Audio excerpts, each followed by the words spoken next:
Hello दोस्तों, क्या हाल चाल है आप लोगों का। उम्मीद करते हैं अच्छे होंगे आप लोग। अभी हम लोगों का क्लास चल रहा है, क्लास 10th का ट्रिग्नोमेट्री चैप्टर 8.1। पिछले क्लास में हम लोग ट्रिग्नोमेट्री का कॉन्सेप्ट पर बात किए थे और 8.1 का एक क्वेश्चन को किए थे। अब हम लोग दूसरे क्वेश्चन पे आते हैं। दूसरा क्वेश्चन क्या बोल रहा है कि आकृति में tan p minus cot r का मान ज्ञात कीजिए। यहाँ पे एक फिगर दिया हुआ है, एक ट्रायंगल है जिसका नाम है PQR और ये एक समकोण त्रिभुज है, ठीक है। इसका एक साइड PQ है 12 सेंटीमीटर और PR है 13 सेंटीमीटर। तो ये तो मेरा हो जाएगा कर्ण, ठीक है, क्योंकि कर्ण तो फिक्स होता है इसमें। तो ट्रायंगल PQR में हम लोग क्या करेंगे कि पहले इसका मान निकालेंगे। लिखेंगे त्रिभुज सॉल्यूशन। त्रिभुज PQR में पाइथागोरस प्रमेय से, ठीक है। जिस तरीके से हम क्वेश्चन बना रहे हैं आप लोग एग्जाम में बिल्कुल एज इट इसको कॉपी कर देना है, ठीक है। क्या होता है, कर्ण का स्क्वायर बराबर लंब का स्क्वायर प्लस आधार का स्क्वायर। इंग्लिश में बोलते हैं h स्क्वायर बराबर p square plus b square, ठीक है। कर्ण मेरा कितना है 13 सेंटीमीटर, 13 का स्क्वायर हो जाएगा। लंब कितना है, आधार मान लेते हैं QR को, लंब है 12 सेंटीमीटर और आधार है मेरा QR का स्क्वायर, ठीक है। 13 का स्क्वायर कितना हो जाएगा 169, 12 का स्क्वायर कितना हो जाएगा 144 प्लस QR का स्क्वायर। इतना समझ में आया। अब जो डिजिट है उसको एक तरफ कर लेते हैं। QR का स्क्वायर बराबर 169 माइनस 144, ये बराबर उधर गया तो माइनस में हो गया। कितना हो जाएगा मेरा 25। ये QR का स्क्वायर हो गया 25, तो QR कितना हो जाएगा अंडर रूट 25 बराबर 5 सेंटीमीटर, ठीक है। तो QR का मेरा मान आ गया 5 सेंटीमीटर। अब पूछ रहा है tan P minus cot R, ठीक है। वो वाला कॉन्सेप्ट याद है आप लोग को, पंडित बद्री प्रसाद हरी हरी बोल, याद है। ये क्या था, साइन, ये कॉस, ये टैन, ये कॉसेक, सेक और ये कॉट।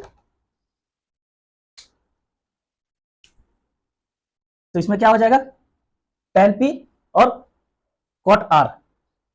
tan का वैल्यू मेरा हो जाएगा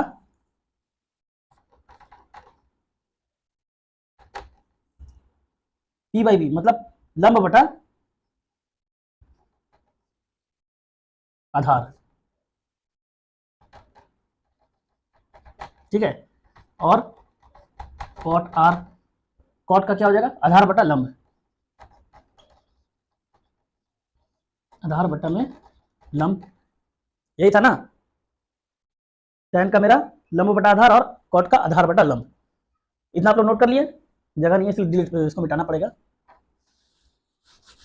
अब ट्रायंगल के हिसाब से हमारा कॉट tan P का है और कॉट R का है। दो फिगर बनाते हैं, ये tan P के लिए एक फिगर ये हो गया, एक फिगर ये हो गया, ठीक है। ये मेरा tan के लिए, tan P के लिए, ये मेरा कॉट R के लिए। इसमें P का वैल्यू पूछ रहा है। फिगर क्या है मेरा PQR, ये है 12, ये है 13, ये है 5, यही है ना। PQR 12 13 5। अब ये बताइए, इसमें पूछ रहा है tan P मतलब इसका, तो ये मेरा हो जाएगा लंब, क्योंकि कोण के सामने वाला मेरा लंब होता है। तो ये हो जाएगा आधार और ये तो कर्ण है ही है दोनों में। समझ में आया? tan p के लिए मेरा tan p है, इसके सामने वाला मेरा लंब हो गया, इसके साथ वाला आधार हो गया और ये कर्ण हो गया। अब पूछ रहा cot r के लिए, तो ये वाला एंगल के बारे में पूछ रहा है, तो इसके सामने वाला लंब हो गया और इसके साथ वाला आधार हो गया। ठीक है, अब tan p मतलब लंब बटा आधार।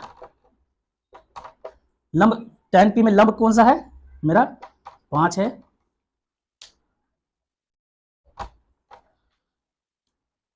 लंब क्या है मेरा?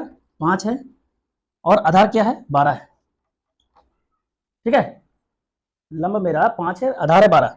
और कॉट में कॉट आर क्या हो जाएगा? आधार बटा लंब, आधार बटा लंब। कॉट आर में आधार मेरा कौन सा है? ये 5 है, 5 बटा आधार 5, लंब कौन सा मेरा? 12 है। इतना समझ में आया? tan p और cot r का मेरा वैल्यू निकल गया। अब पूछ रहा है tan p minus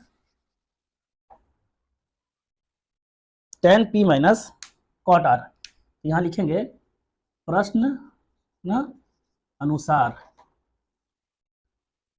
tan p minus cot r value क्या होगा? tan p 5 बटा 12, cot r माइनस 5 बटा 12, प्लस है माइनस है कट जाएगा, मेरा 0 आंसर आया। समझ में आया आप लोग को? हम जो भी क्वेश्चन को सॉल्व करा रहे हैं, जो जो वर्ड जहां पे लिख रहे हैं और जो ट्रिक का साइड में लगा रहे हैं, वो सब आप लोग नोट करते जाइए। जब एग्जाम में इसको सॉल्व कीजिएगा तो ये ट्रिक को साइड में जब मेंशन कीजिएगा ना, तो एग्जामिनर को लगेगा कि हाँ लड़का खुद से सॉल्व किया है, रट्टा मार के नहीं आया। समझ में आया? चलिए, उम्मीद करते हैं कि ये क्वेश्चन आप लोग को समझ में आ गया होगा। क्वेश्चन देखने के बाद लगा होगा कि बहुत टफ है, बहुत भारी है, लेकिन कॉन्सेप्ट अगर आपका क्लियर है तो कुछ भी भारी नहीं है, स्टेप बाय स्टेप सब सॉल्व हो जाएगा।